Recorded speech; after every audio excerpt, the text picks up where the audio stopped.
मेरे YouTube channel पर आपका हार्दिक स्वागत है।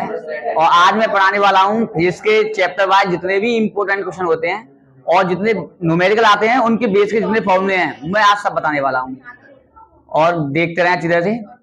तो देखो, सबसे पहले आते हैं चैप्टर नंबर फर्स्ट पर कि चैप्टर फर्स्ट में कौन से फॉर्मूले के आधार पर न्यूमेरिकल पूछे जाएंगे। ठीक है, तो देखिए, सबसे पहला फॉर्मूला है Q बराबर एनी। पहला फॉर्मूला कौन सा है? Q बराबर एनी। अब बताते हैं ना, मैं एक एक उसका उदाहरण भी देते जाऊंगा कि इसका सवाल कैसा आएगा। जैसे Q बराबर एनी का जो न्यूमेरिकल है वो कौन सा है? जैसे 7n14, मतलब नाइट्रोजन है ये ना। और इसमें पूछेगा तुमसे कि बताइए इसमें कितने आवेश होंगे। तो देखिए, ये क्या होती है हमारी n की वैल्यू, मतलब इलेक्ट्रॉन की संख्या। ये क्या होती है हमारी इलेक्ट्रॉन की संख्या। तो मैं दिखा देता हूं, इलेक्ट्रॉन की संख्या। और हमें निकालना क्या है? आवेश। और Q बराबर क्या होता है हमारा? Ni। और n की वैल्यू आपको पता है कितनी है? n की वैल्यू है 7। और E का मान कितना होता है? ये फिक्स होता है 1.6 गुणा 10 की घात माइनस के 19। और 16 सत्ते 112। तो कितना हो गया ये? 11.2 गुणा 10 की घात माइनस के 19। या तो इतना छोड़ दीजिए। और आप चाहते हैं कि नहीं, वैज्ञानिक विधि होती है कि पॉइंट को एक अंक के बाद लगाना होता है। अगर हम पॉइंट को एक अंक के बाद लगाएंगे कितना आएगा? 1.12 गुणा 10 की घात माइनस के 18। एक घात इसमें कम हो जाती है। और ये क्या हो गया इसका? आवेश। और आवेश का मात्रक क्या होता है? कूलम। तो इसका मात्रक हो गया कूलम। ये इसका आंसर हो गया। जल्दी जल्दी नोट करिए, फास्ट है ना। एक न्यूमेरिकल करते जाइए और एक थ्योरी। Numerical plus theory. और इसके साथ एक और चीज याद रखना, वो तुमसे ये भी पूछेगा कि एक, तुमने अब तक ये पढ़ा है कि एक इलेक्ट्रॉन पर आवेश कितना होता है। तो 1.6 गुणा 10 की घात माइनस के 19 कूलम होते हैं। लेकिन वो उल्टा पूछेगा, एक कूलम में, एक कूलम आवेश में इलेक्ट्रॉन की संख्या कितनी होती है? आवेश में। ये एक नंबर का इंपोर्टेंट क्वेश्चन है। लिखित का भी हो सकता है ये, और ये टिक मार्क का भी हो सकता है। एक कूलम आवेश में इलेक्ट्रॉन की संख्या कितनी होगी? तो देखो कैसे निकालते हैं, या तो निकालना सीख लीजिए, डायरेक्ट याद रखिए। 6.25 10 की पावर 18 ये इलेक्ट्रॉन संख्या होती है। एक कूलम आवेश में कितने इलेक्ट्रॉन होंगे? सही है। और जबकि एक इलेक्ट्रॉन आवेश पर कितने होते हैं? 1.6 गुणा 10 की घात माइनस के 19। और क्या आएगा इस चैप्टर में से? ये दूसरा क्वेश्चन हो गया। एक पूछता है निर्वात की विद्युतशीलता का मात्रक व विमा। निर्वात की वैद्युतशीलता का मात्रक का मात्रक व विमा। विमा क्या होगी? देखिए, F बराबर क्या होता है? 1/4 पाई एप्सिलॉन नॉट। ये डायरेक्ट याद रखिएगा। सही है। इसका मात्रक क्या होता है एप्सिलॉन नॉट का? एप्सिलॉन नॉट का मात्रक, इसको बोलते हैं निर्वात की विद्युतशीलता। मात्रक होता है कूलम स्क्वायर बटे newton metre square. Newton metre square, ये इसका मात्रक है। सही है। ये परमाणु क्वेश्चन चल रहे हैं, शुरुआत में दिखेंगे तुम्हें डार्ट। इसमें टेंशन वाली बात भी नहीं है कि भाई ये नहीं पूछेगा वो नहीं पूछेगा, डायरेक्टली पूछेगा। चाहे वो एक नंबर में बोल दे या फिर ऑब्जेक्ट पूछ ले, पूछेगा अवश्य। देखिए, अब ये तो इसका मात्रक हो गया कूलम स्क्वायर बट्टे न्यूटन मीटर स्क्वायर। अब इसकी विमा कैसे निकालते हैं? कूलम की विमा क्या होती है? एटी। तो A2T2। और न्यूटन की विमा क्या होती है? MLT-2। और मीटर की विमा क्या होती है? L। और मीटर स्क्वायर है तो L2। तो कितना हो गया? M-1 L-3T4A2। ये इसकी विमा हुई। जल्दी करिए, जो मैं बताऊं तो 70 में 70 का हुआ, चाहे वो न्यूमेरिकल हो और चाहे वो थ्योरी हो। थ्योरी करते हो तो 90 के समथिंग आएंगे, और न्यूमेरिकल साथ में करते हो 100 में 100 आएंगे। फिर समझ पा रहे होंगे मेरी बात को? जल्दी जल्दी कर जाइए वैसे ना।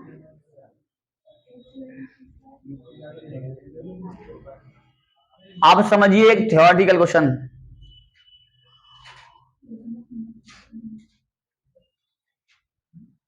और मेरे चैनल को सब्सक्राइब कर देना, ठीक है, और करवा देना, लाइक भी कर देना और लाइक करवा भी देना।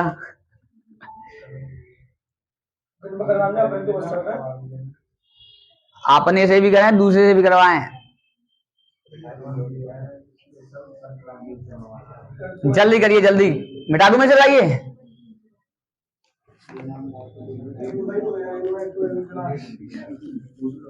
आप देखिए नेक्स्ट,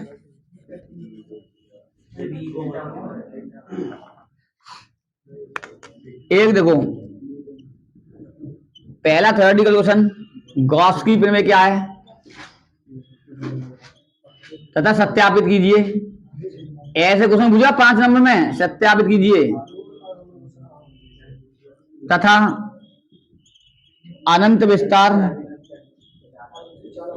विस्तार की समतल कुचालक चादर के निकट या चादर के कारण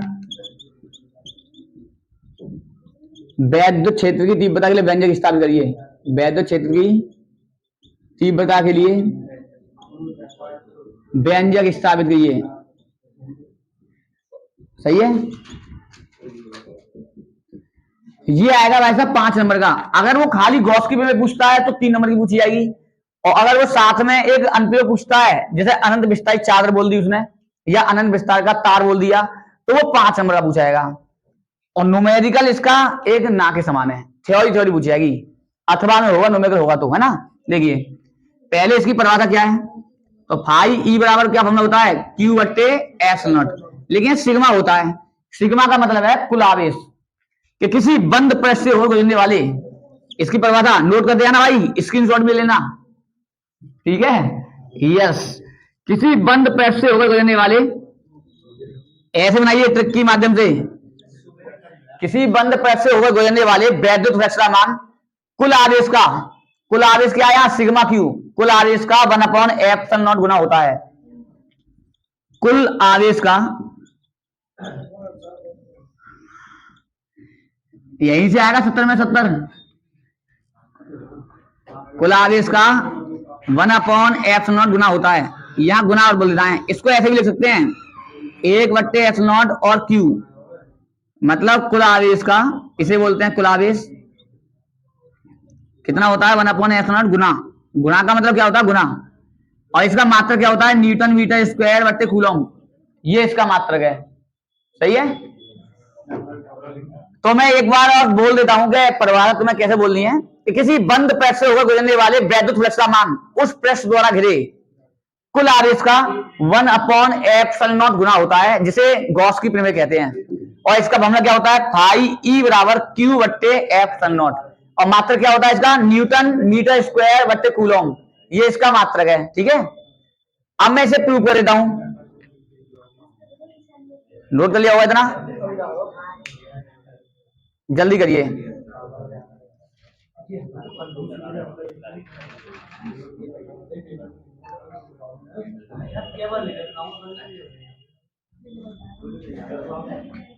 फिर मैं इसके बाद न्यूमेरिकल बताऊंगा, जितना भी थ्योरी होगी उसके साथ एक न्यूमेरिकल अवश्य करना है, क्योंकि 7 न्यूमेरिकल पूछे जाते हैं, जिसमें से 3 अथवा में पूछे जाएंगे, 4 या 3 कंपलसरी होंगे, अनिवार्य होंगे, करने ही है तुम्हें, वो भी डायरेक्ट फॉर्मूला के बेस पे होंगे। इसे मिला दूं मैं, वो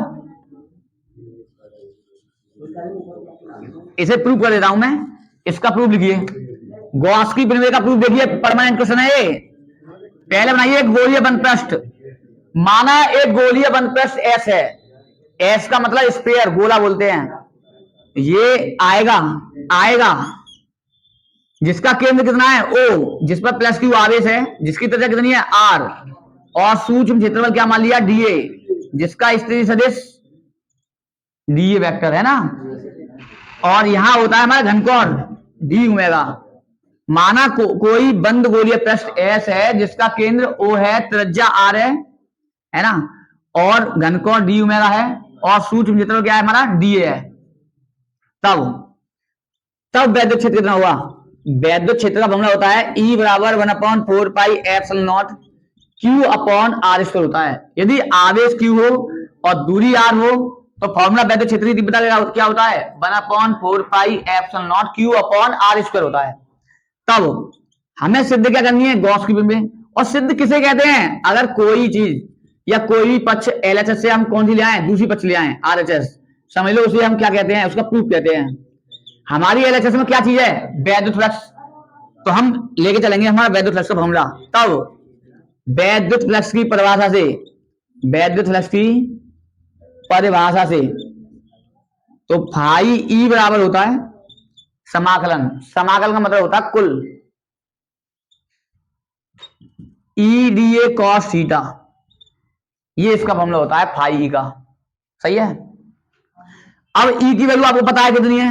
1/4 pi epsilon nought q upon r square और D A cos theta.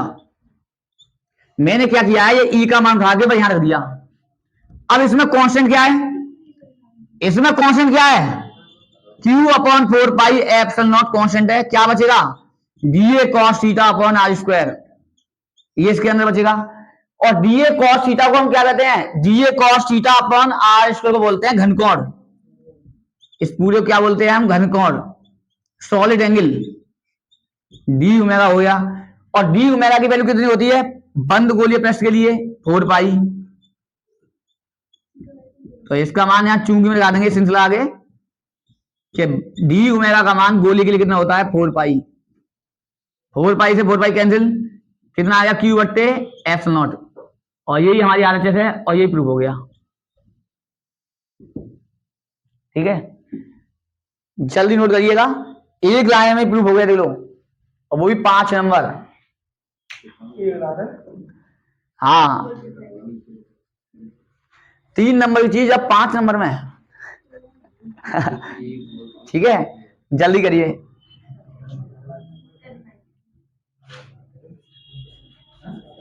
Her difficult question important नहीं होता, जिसमें ट्विस्ट होता है वही इंपोर्टेंट होता है।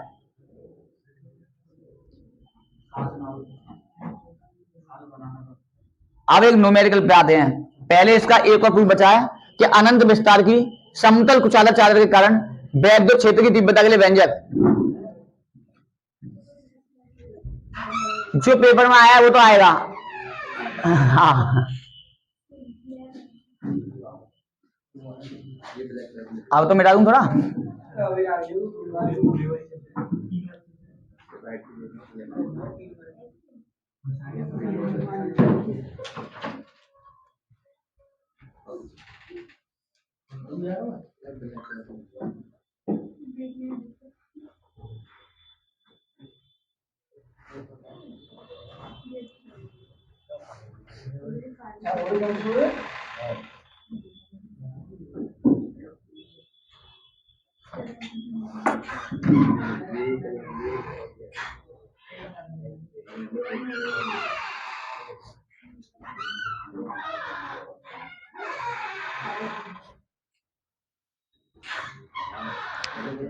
यह है अनंत विस्तार की समतल कुचालक चादर के कारण वैद्युत क्षेत्र की तीव्रता के लिए व्यंजक।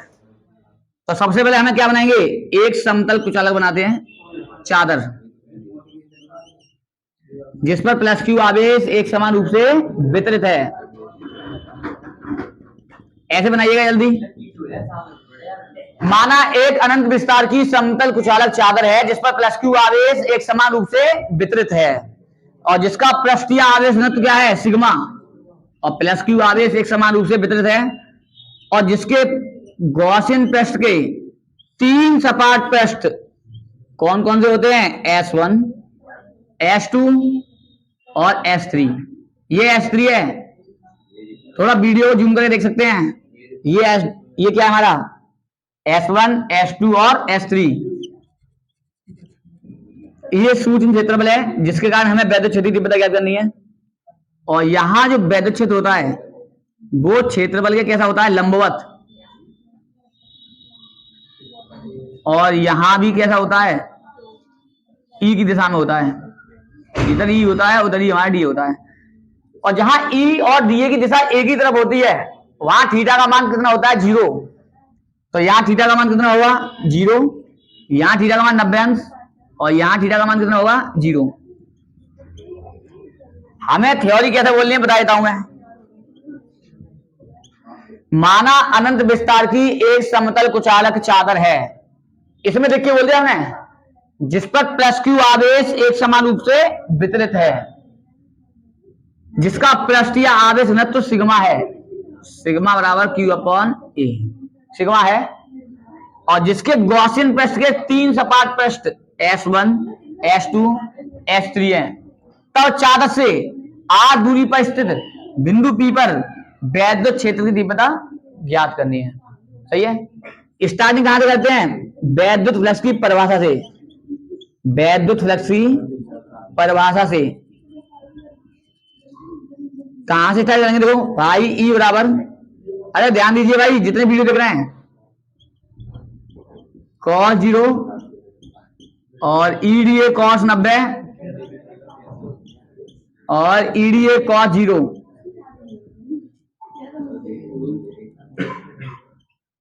कौन कह रहा नहीं आएगा? अरे इसी में से आएगा। इधर देखिए भाई ई बराबर क्या होता है गॉस की प्रमेय से? Q अपॉन एप्सिलॉन नॉट, है ना, ये गॉस की प्रमेय से होता है, गॉस की प्रमेय से। cos 90 का मान 0, cos 90 का मान 0 तो पूरा 0 हो जाएगा पूरा ये, और cos 0 का मान 1 होता है, और ई इसमें क्या है? कांस्टेंट, क्या बचेगा? DA, और ये पूरा 0। इसमें भी ई क्या है? कांस्टेंट, वहां लिखेंगे क्या बचेगा? DA। और बन का dx x होता है, तो बन का DA कितना होगा? A, इधर लिख देता हूं। बन का dx क्या होता है? x, तो बन का DA कितना होगा? A, तो कितना हो जाएगा? EA, कितना हो गया? EA। और तुम्हें पता है कि यहां से Q की वैल्यू कितनी आएगी? सिग्मा ए, तो यहां से Q का मान उठा देंगे, sigma A upon H not, और ये हो गया 2EA, ए से कैंसिल, तो ई का मान आ गया सिग्मा अपॉन 2 एप्सिलॉन नॉट, और ये इसका क्या है? आंसर। और मात्रा क्या होता है इसका? न्यूटन बट्टे कूलम। ये आपका नंबर परमानेंट हो चुके हैं। आराम से समझिएगा, आराम से, जल्दी नोट करो, स्क्रीनशॉट लीजिए इसका। हाँ भाई, अब आते हैं नेक्स्ट क्वेश्चन पर, जो कि इंपोर्टेंट है 1 नंबर का। जो शुरुआती एक नंबर के क्वेश्चन आते हैं ना, जो शुरुआती एक नंबर के क्वेश्चन आते हैं वो बता देता हूं, ठीक है। तो आप पहला क्वेश्चन लिखिए, एक बंद पृष्ठ के भीतर, एक बंद पृष्ठ के भीतर n वैद्युत द्विध्रुव रखे हैं, स्मॉल n वैद्युत द्विध्रुव रखे हैं, तो बंद पृष्ठ से निर्गत कुल फ्लक्स कितना होगा?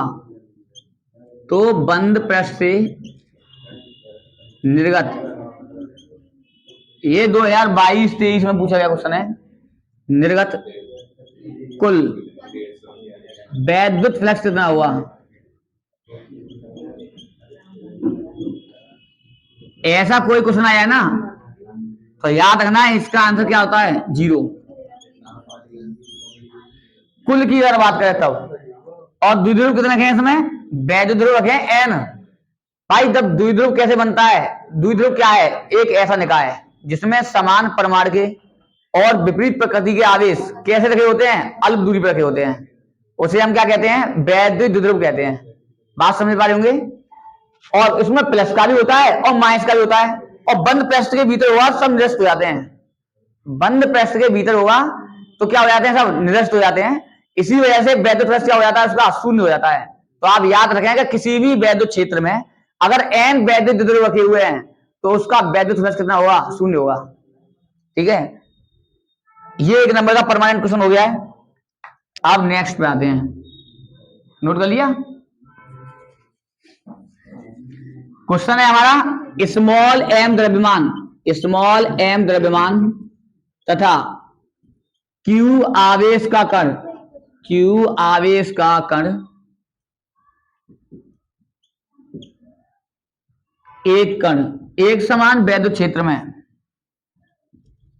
एक समान वैद्युत क्षेत्र में, वैद्युत क्षेत्र E में विरामावस्था से चलकर, ऐसा कोई क्वेश्चन आता है, विरामावस्था से चलकर स्मॉल d दूरी तय करता है, स्मॉल d दूरी तय करता है, सिद्ध करो कि